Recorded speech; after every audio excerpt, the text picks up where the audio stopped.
pretty stable. Well, I say that.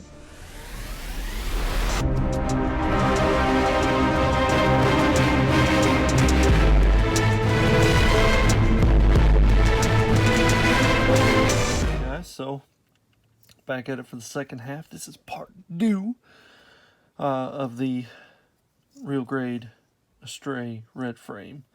Where we left off, we had the legs, and now we're going to continue on to the arms. So we've done the legs and the waist. So I'll lay that down because we're not going to use it. Actually, I'll set it. He'll stand guard over the back over here. You can kind of see him. There's some legs, so that's all that matters. So let's get into this.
Alright, so here it is, it's finished.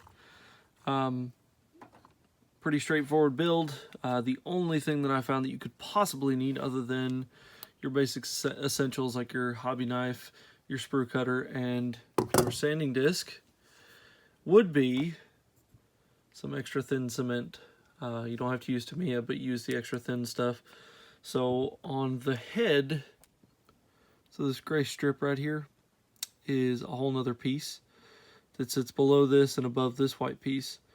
Well, these fins towards the edge are stupid thin, so trying to trim the excess off of it, I ended up snapping this one. You couldn't tell, other than this one just keeps popping up for some reason, but I've glued it with the extra thin cement, and hopefully, just hopefully, it'll hold. It should hold up there. But get this thing staying in place. Overall, it is a stupid solid kit. I love the crap out of this thing. I just built the real grade Freedom just before this, and I'm working on the SD, and I have to say that the Astray is probably my favorite. It may be my favorite because I'm more comfortable with doing real grades now. But it was a lot of fun, and I'm still not completely done with it. I've got the backpack and the shield and the blaster to do, so, but I think I'm going to do that on Instagram Live. So I just thought that I would show you a finished product. Again, you don't need a whole lot. You don't need, this took me 4 hours. And I didn't use anything other than these 3 products right here. Get them. They're your best friend. And again, this is good to have a backup. I didn't learn about this stuff until a couple of years into modeling, so I was still using the old tacky cement, and it was terrible. This stuff I've had forever. It works wonderful. It actually melts plastic. But again, it will not work on polystyrene or ABS. Or no, it'll work on polystyrene. It won't work on ABS. My bad. But yeah. So anyone can do this, and depending on what you put into your kit as far as time, you can make it even better. So like this out of the box looks amazing. I could leave it like this, panel line it possibly, and it would be an awesome shelf device. Would look great on anyone's shelves, period. But, you know me, I'm not one to leave things, and I'm definitely not going to.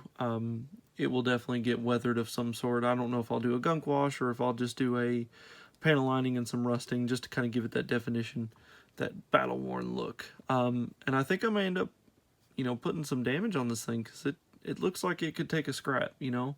Right now, it's the easiest one to pose up like it's just ready to fight you. So find a kit you like. Doesn't have to be anything in, you know, in particular. Just find a kit that you think you'd like, grab it up, and build it. That's all you got to do. So that's all for now, guys. I will see you later. Bye.